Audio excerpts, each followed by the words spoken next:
बाबरी अयोध्या विवाद जो कि 5 सदी से चल रहा था, उस पर फैसला आया 2019 9 नवंबर को फैसला आया। फैसले की जो उम्मीदें थी मुसलमानों में भी बरकरार थी और बाकी और लोगों में भी बरकरार थी।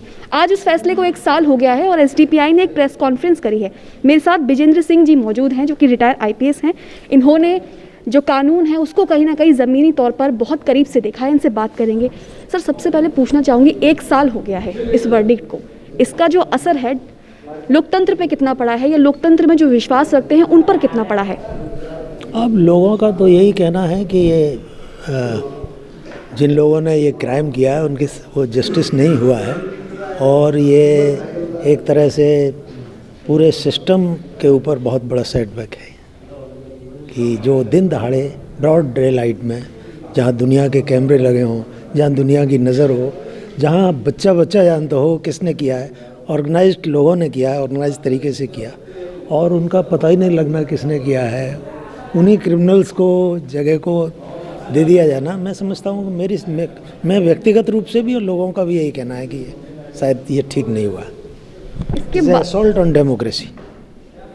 इसके बाद भी जो योगी आदित्यनाथ हैं वो कई इंटरव्यूज़ में कहते आए हैं कि मथुरा काशी को भी, अभी तो ये विवाद बाबरी का हुआ है, अभी मथुरा काशी को भी हथियाएंगे, उन पर भी केस करेंगे। उन्होंने करीब बहुत बड़ी लिस्ट बना रखी है ना, तो उनको एक्चुअली मैंने जो बताया ये प्रॉब्लम है सोशल इकोनॉमिक जस्टिस की है। लोगों को जो 90% जनता को न्याय नहीं मिल रहा, विषमताएँ, शोषण, उत्पीड़न, दबे कुचले लोग इंसाफ मांग रहे हैं, चाहे वो मंडल कमीशन से मांगा हो, चाहे उससे पहले जो कमीशन बिठाए हो, कालेकर कमीशन, उनसे ध्यान हटाने के लिए ये नॉन इशूज़ इसको कम्युनलाइज किया जाता है और ये सब जानते हैं लोग कि ये लोगों को आवाम का ध्यान उसको एक रिलीजियस कलर दे दिया जाए, उसको कम्युनल कलर दे दिया जाए। ये तो ये षड्यंत्र है। It's a conspiracy against the majority of the people.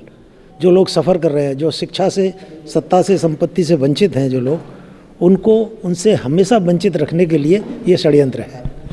जो सुप्रीम कोर्ट का फैसला आया जब, उसके बाद एक ये भी मुसलमानों में ये रहा कि जो जिन्होंने बाबरी मस्जिद ढहाई, क्या पता उनको जो है सज़ा मिल जाएगी उनके किए की, लेकिन उनको भी सज़ा नहीं मिली, उनको भी बाइज़्ज़त बरी कर दिया गया, जिसके बाद लोकतंत्र पे फिर से एक बार सवाल उठने शुरू हो गए। उस पर क्या सोचते हैं आप? मैडम, ये पॉलिटिकल इशू है और ये राजनीति में कहीं दुनिया में किसी जुडिशरी ने कोई परिवर्तन नहीं किया है बड़ा, है ना। तो ये पॉलिटिकल इशू है और ये लोग जो कि सोशल जस्टिस के इशू को कम्युनलिज्म में बदल रहे हैं, उनके लिए उनका एक ही जवाब है कि आम जनता तक ये बातें पहुँचें और उनके खिलाफ एक अभियान चलाया जाए।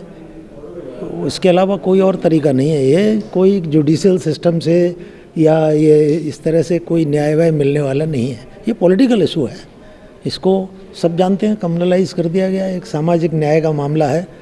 जितने दलित हैं, जितने पिछड़े हैं, माइनॉरिटी के लोग हैं, अकेले मुस्लिम इन्वॉल्व नहीं है। जिन लोगों के साथ भी नाइंसाफ़ी हो रही है वो अपना हक मांग रहे हैं।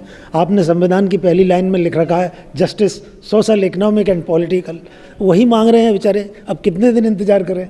वहाँ से डाइवर्ट करने के तरीके हैं, ये कुछ नहीं है। This is a political issue.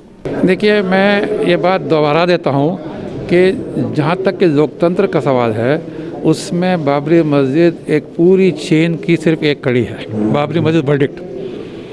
क्योंकि मैंने ऐसे बहुत सारे जजमेंट सुप्रीम कोर्ट के या और लोअर कोर्ट्स के आ रहे हैं जिसमें ऐसा लग रहा है कि जुडिशरी का जो अपना रोल है कि कॉन्स्टिट्यूशन को प्रोटेक्शन करना या हिंदुस्तान की डेमोक्रेसी का प्रोटेक्शन करना या ह्यूमन राइट्स का प्रोटेक्शन करना, सुप्रीम कोर्ट के बहुत से जजमेंट ऐसे आ रहे हैं जो उसमें वो नाकामयाब हो रहे हैं। अभी मैंने आपको बताया कि हेबस कार्पस के केसेस हैं, ये लोग जेलों में पड़े हुए हैं, उनकी आज़ादी जब्त की जा रही है।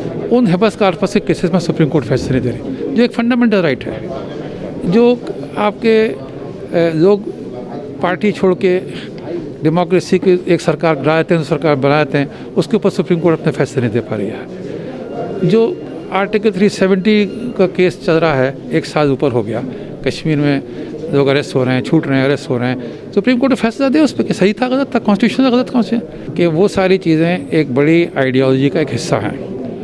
बाबरी मस्जिद हो गई तो अभी वो उसको कर रहे हैं, नहीं होती तब भी उसको करते हैं अपना घर। तो ये मैं उसको एक आइसोलेशन में नहीं देख रहा कि बाबरी मस्जिद का वर्डे कोई आइसोलेटेड है और एक बहुत बड़ा वो पूरा एक वो आइडियोलॉजी है, वो कितना थॉट प्रोसेस है जो ये कहता है कि इस मुल्क में सेकुलर डेमोक्रेसी का निज़ाम सही निज़ाम नहीं है। हम उससे एग्री नहीं करते हैं, लेकिन वो ऐसा कहता है और वो उसी कोशिश में है और उस आइडियोलॉजी के लोग आज सत्ता में हैं। तो वो अब देखिए बाबरी मस्जिद का वर्डिक्ट भी कि पहले जो अगर एक पार्टी ये कहती थी कि जो फैसला आएगा हम मानेंगे, दूसरी पार्टी ये कहती थी कि हमारे ही हक़ में फैसला आएगा। तो ये कितना बड़ा फ़र्क है दोनों का क्या कि उस सिस्टम के ऊपर कितना बड़ा फेथ है। एक कह रहा है फैसला हमारे हक़ में आएगा, एक कह रहा है जो फैसला आएगा हम मानेंगे। तो ये पूरे प्रोसेस से यहाँ तक पहुँचा है। इसलिए मैं ये बात बार बार दोहरा रहा हूँ कि इसको ऐसा नहीं देखा जाए कि अचानक कोई फैसला आ गया, एक पूरे प्रोसेस की कड़ी है। इसलिए हमको इसको पूरे सिस्टम की जो सेक्युलर डेमोक्रेटिक सिस्टम है उसके बारे में सोचने की बात है। बाबरी मस्जिद को अकेले आइसोलेशन में नहीं देखना चाहिए। सभी अहम खबरों के लिए न्यूज़ MX को सब्सक्राइब करें,